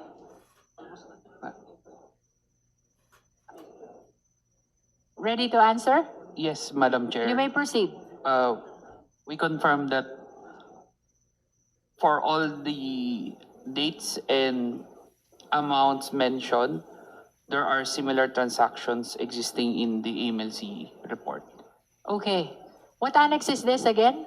Annex A. So 5 out of 5 transactions randomly selected by Honorable De Lima from Annex A is confirmed by the AMLC, at least that similar transactions appear in their report. Are there any other subject of confirmations? No more. Marami po kasi ito, that's why I just randomly selected 5 from each of the annexes. So in total, how many transactions have been confirmed? There are 4 annexes, so 5 times 4, 20, Plus 3. plus 3. So total of 23 transactions were subject matter of request for confirmation. Kasama na po doon yung 3, yung sa Yes. Sami Uy. So 20. 23 out 20. of 23. Oh, 18. 18. Sorry po, You just 18, because Annex A, Annex B, Annex H, and Annex I. So 4, 3 times 5, 1 is only 3. So 18. Do you confirm that? Total of 18 transactions? We informed earlier that there are 18 transactions mentioned that Okay. that one we mentioned are existing in our report. So based on for our the report. record, 18 out of 18 transactions randomly selected from the annexes of Sinumpang Salaysay of Honorable Trillanes were confirmed by the AMLC, at least to the extent that similar transactions appear in their report. That is for the record. Honorable De Lima, do you have further clarificatory questions? Just a manifestation, Madam Chair, so nakita po natin na na-confirm po ng AMLAC yung mga entries na randomly selected from the annexes. Gusto ko rin i-put on record po, Madam Chair, na actually marami po ito. But that's it, because of lack of time, I just opted to ask for 5 from the 3 annexes and 3 from the other annex. Pero marami po. Sa Annex A po, there are a total of 71 entries. Annex B, Annex A, by the way, is the Rodrigo Duterte, Sara Duterte bank transactions. Annex B, which is the Sara Duterte Manscarpio bank transactions, a total of 47, 47. Annex H, the master list, the data, the main record, the master, the table of all already of the accounts here would be a total of, wala ho palang nakalagay na mga number kung ilan lahat, but this is medyo numerous po ito. And sa Annex A ho, sa Annex I, which is the Samuel Sami Uy payout sa Sara Duterte and family, there are a total of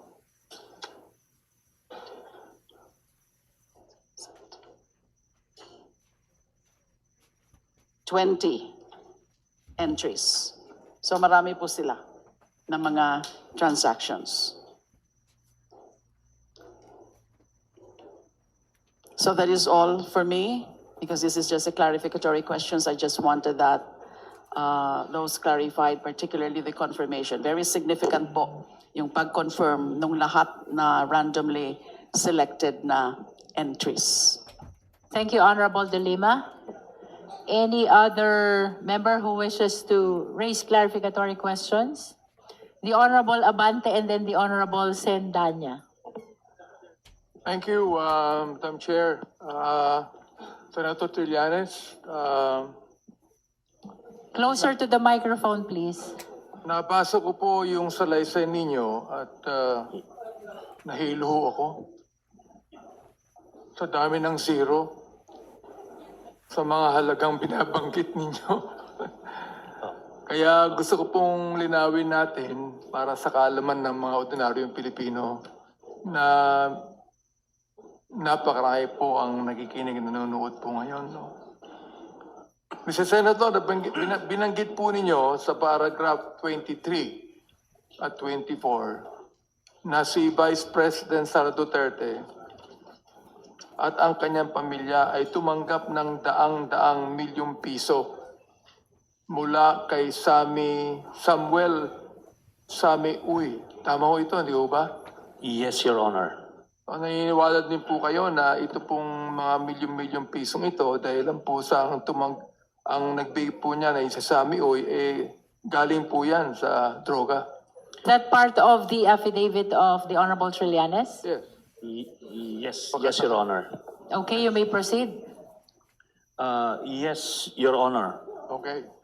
Nakalagay po dito sa number 35 ng inyong salaysay, ang mga transaksyong pinansyal ni Sara Duterte at ng mga malapit na miyembro ng kanyang pamilya na nag-uugnay sa kanya kay Sami Uy at sa mga tinukoy na personalidad na sangkot sa droga o drug personalities ay lubhang nakababahala.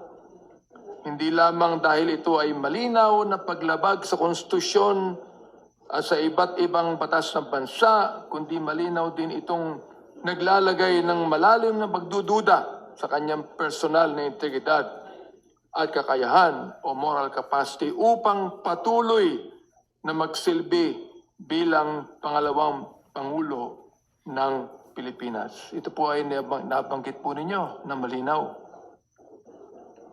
Yes, Your Honor. No. Now, ang sabi rin po dito, sinabi rin po ninyo na may mga payouts nakalagay na pumasok po sa bank account ni VP Sara na nagkakahalaga ng mahigit 22 million mula kay Sami Uy. Tama ho ba yun? Yes, Your Honor. At ito lang po yung nakita namin na nakapangalan sa kanya na manager's checks. Pero pag titignan po natin doon sa Annex A na isinumite, yung mga pumasok po na malalaking mga deposito ay tumutugma din dito sa March or April tapos October. So, Ang conclusion ko po dito ay nung una cheque ang ibinibigay pero kinalaunan mga bank transfers na. Kaya yun po ang personal conclusion ko based dun sa mga movements na nakita namin sa bangko. Pero ito po maliwanag kasi manager's check po ito na nakapangalan po sa kanila, mga miyembro ng pamilya. Ito po naman, Madam Chair, Senator, no? Hindi lamang droga, kundi nabanggit po ninyo sa number 25, si Sammy Uy ay isang kilalang political contributor ni Rodrigo Duterte at kilalang kasama o kasosyo ni Michael Yang, ang dating economic advisor ni Duterte na siya namang iniugnay sa mga kontrobersya ng family at Pogo. Gayon din sa bilyong-bilyong halaga ng mga illegal na droga na nakumpiska sa isang bodega sa Pogo compound sa Porac, Pampanga. Ito po yung nasabi nyo, di ba? Yes, Your Honor. Therefore, pinapaniwalaan nyo rin po ba na hindi lang droga, kundi Pogo rin? I believe so, Your Honor, kasi nag-diversify yung kanilang partnership nung COVID, nung malaking kinikita dun sa COVID, pati yung COVID, pinagkakitaan nila through the family.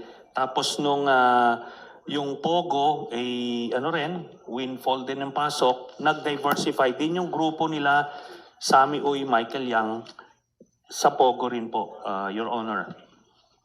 Gusto ko pong, Madam Chair, gusto ko pong tanungin ang AMLAC kung meron silang mga record sapagkat nabanggit po ni Senator Llanes lahat ng mga bangko dito eh.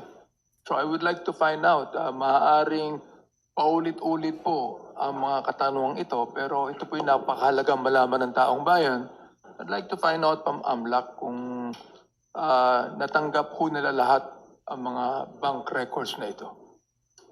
Na binanggit po ni Senator Trillanes. Honorable Abante, please be reminded that the subject matter of our subpoena for AMLA are not bank records, but AMLA report on covered and suspicious transactions. I stand corrected, Madam Chair. Pero yun po yung katanungan ko, baka mayroon pong covered o suspicious transaction dyan sapagkat napakalaki po ng halaga na sinabi ni Senator Trillanes na ibinigay po ni Sammy Uy at ibinangko. Gusto ko rin po malaman kung ito pong lahat ay nasa pangalan ni Vice President Sara.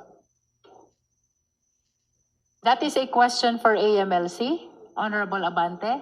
Unang-una po ay AMLC, yung mga bank transactions. Pangalawa po yung kay Senator Trillanes.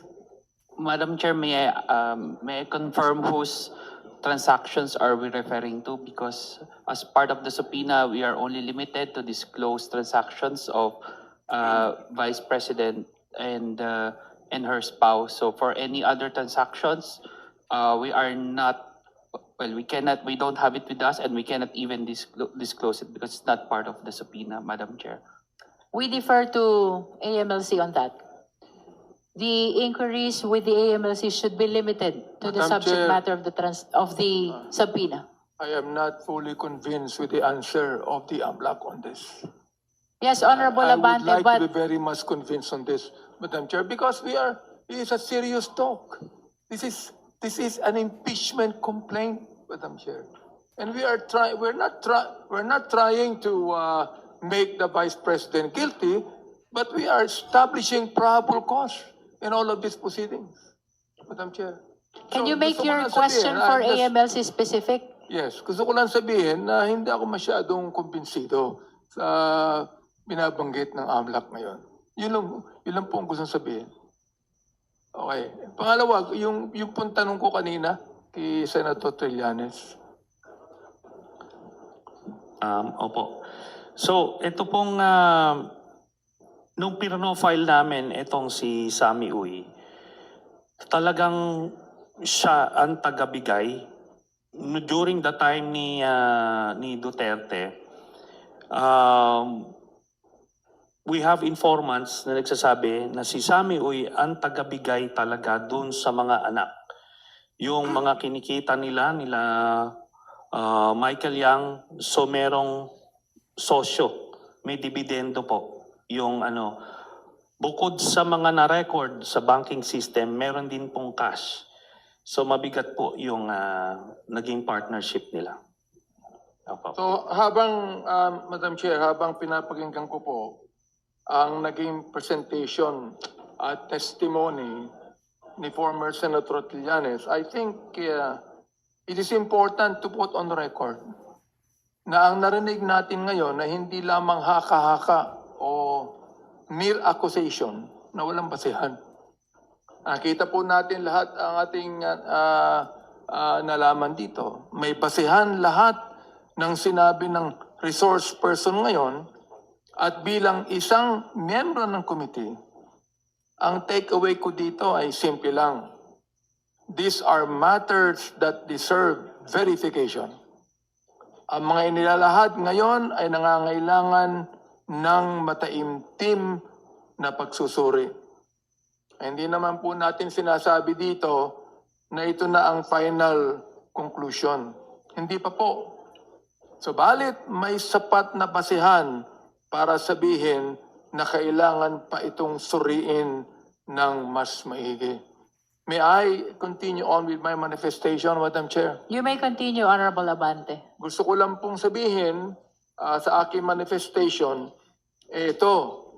bakit po kinakailangang sumipot ni Vice President Sara dito? Alam nyo, Madam Chair at my dear colleagues,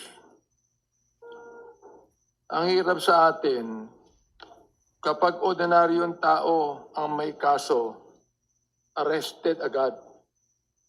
Pero kapag bilyon na ang pinag-uusapan, biglang confidential o kaya busy sa trabaho.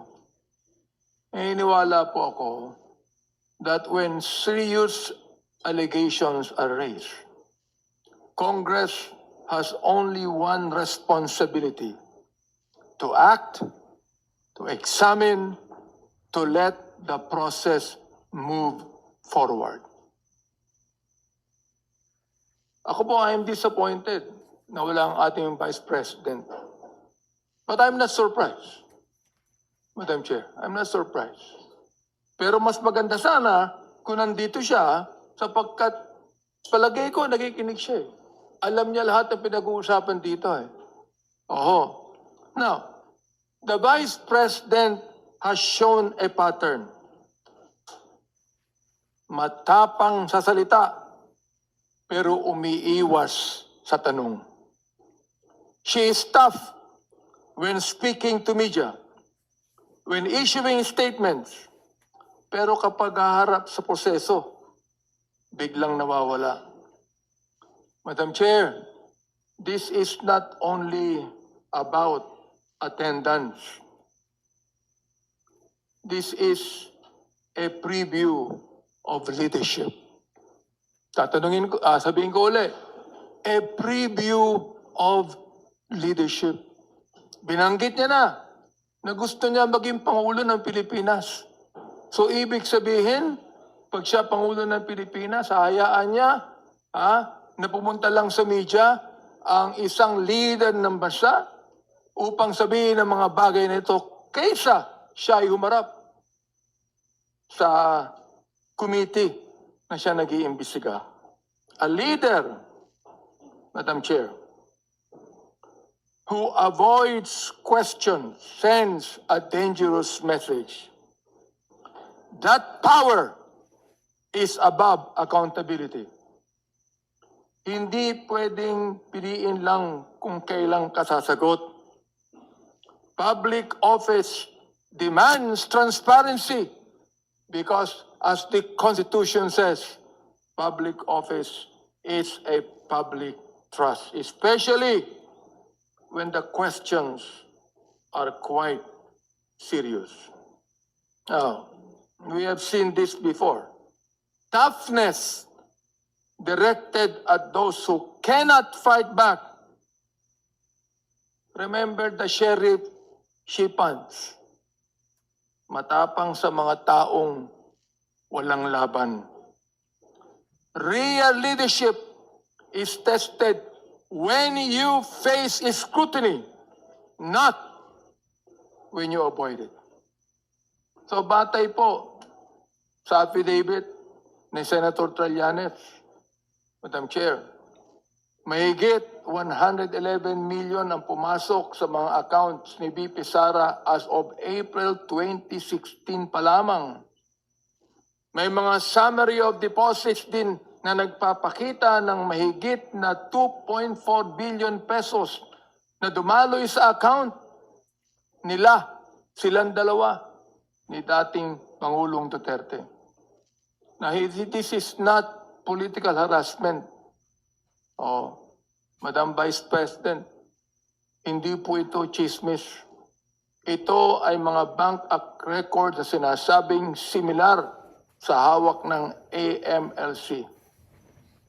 Kapag mali ang computation ng Senator Trillanes, sana pumunta po kayo rito, Madam Vice President, upang i-correct niyo kami. The simple life image, Madam Chair, sinasabi ninyo, Madam Vice President, na simple lamang ang buhay nyo, pero ang dami niyong abogado. Oh. Pero paano naging simple ang buhay kung may daang-daang milyong pisong payout mula sa isang tao na iniuugnay sa droga at sa pogo? Transparency is a must, Madam Chair. Ang sabi nga po, na sinabi ko na nung una kong manifestation dito, dalawang konstitusyon na pinapaniwalaan ko. Ang konstitusyon ng Republika ng Pilipinas at ang biblical constitution na ang sabi, the truth shall set you free. Pero sa Kongreso, ang truth ay makikita lamang kung sasagot ka sa tanong. Oo. You are the second official of this land.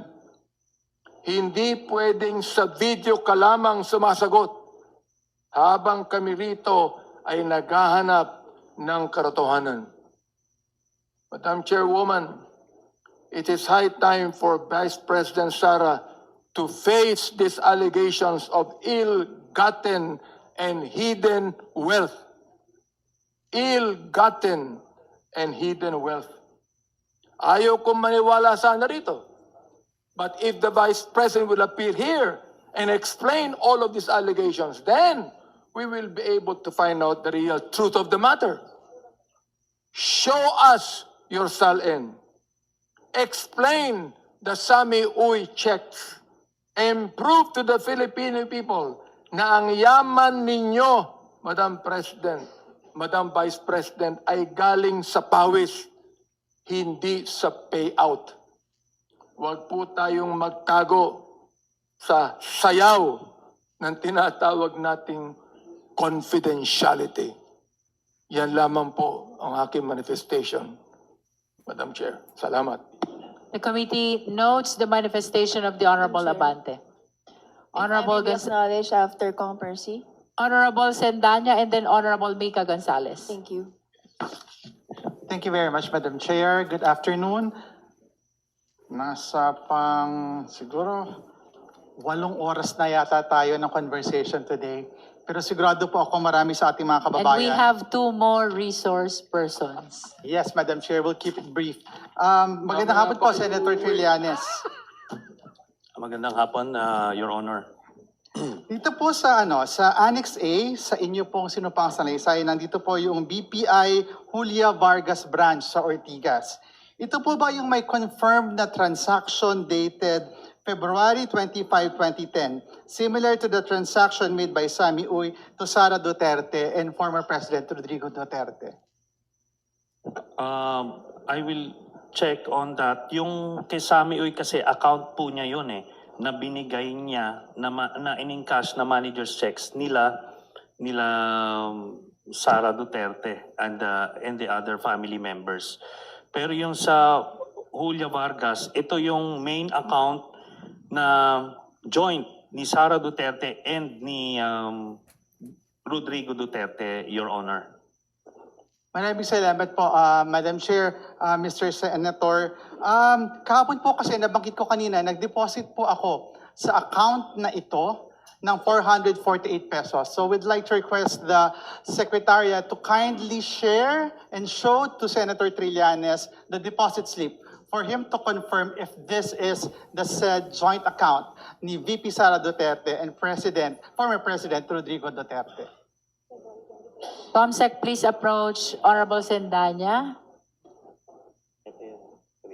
You will be showing the deposit slip to Senator Trillanes for his confirmation whether the accounts are the same. The deposit was made yesterday, April 21, 2026, and the amount was 448 pesos.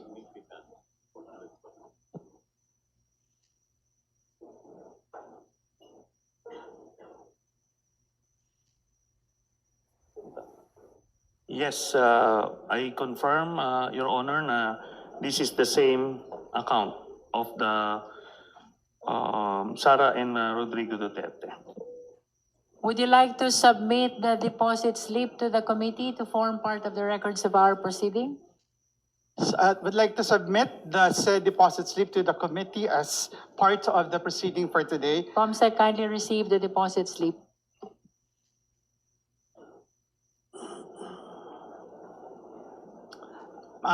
Madam Chair, Mr. Senator, can you confirm kung dito po ba sa BPI Julia Vargas na account na ito pumapasok? Ito pong drug money ni na VP Sara at former President Rodrigo Duterte. Ito po ang main account na nakita ko na pinagdadaluyan ng malalaking mga deposito. So yan po ang aming conclusion, Your Honor. So initially, from 2011 to 2013, noong mga panahon na yun, every 6 months, cheque ang ini-issue ni Sami Uy sa bawat miyembro ng pamilya. But at some point, nag-shift sila doon na lang sa inter-branch transfers, Your Honor. So, pero makikita nyo pa rin, the same dates and months nagpapasok po ng pera, Your Honor.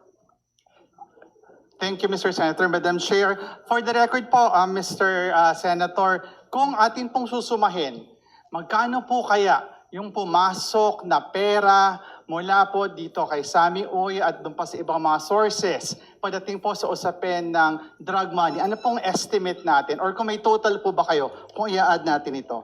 Is it part of your affidavit, Senator Trillanes, the total amount? Yes, the total amount with the checks, 181 million, Your Honor. Pero yung sa main account, yun yung 2.4 billion pesos. Kung ang conclusion ko personally is dito pumapasok yung Sami Uy dividends. So that's the whole thing, Your Honor. But that is my conclusion, Your Honor. Again, Madam Chair, Mr. Senator, magkano po ulit? Bali 2.4 billion pesos yung pumasok sa mga accounts ni Sara Duterte and Digong Duterte, Your Honor. 2.4 billion pesos. Madam Chair, just a very brief manifestation to cap this questioning.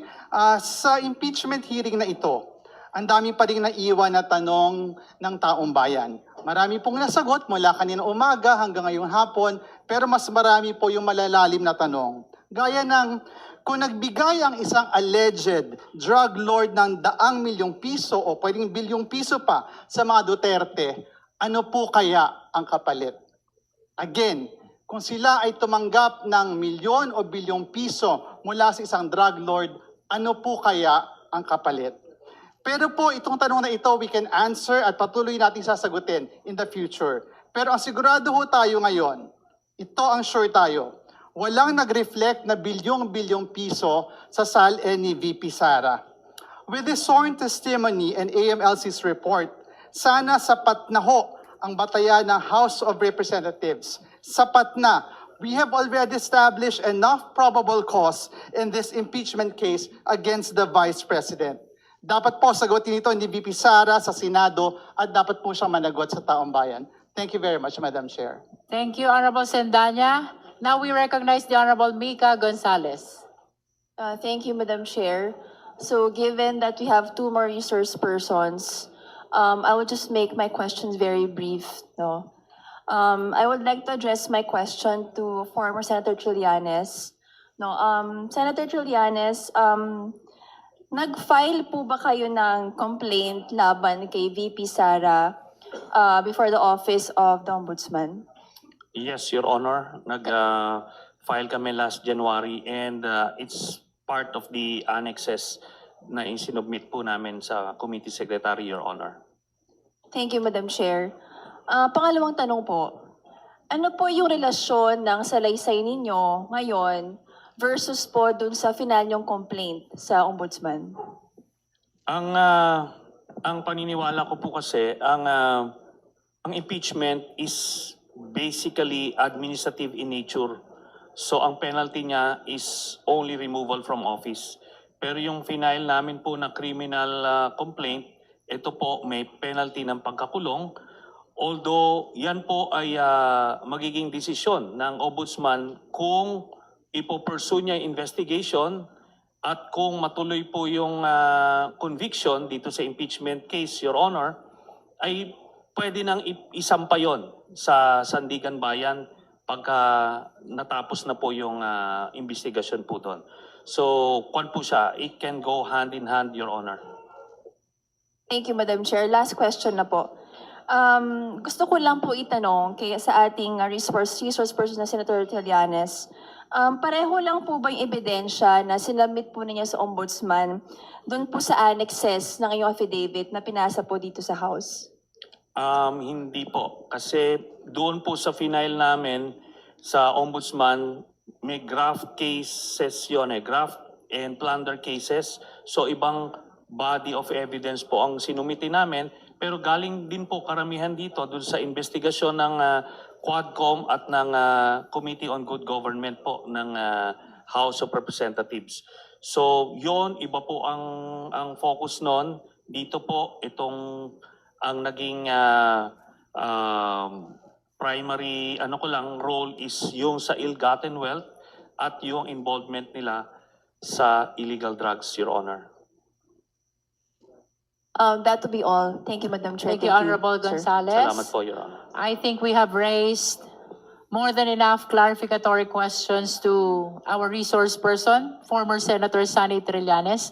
But before we excuse him, may we direct the COMSEC to call the Vice President again. Thank you, Madam Chair. May we know if the respondent, Vice President Sara C. Duterte, is present? The respondent is not present today, Madam Chair. Let it be placed on record that the COMSEC call again the Vice President.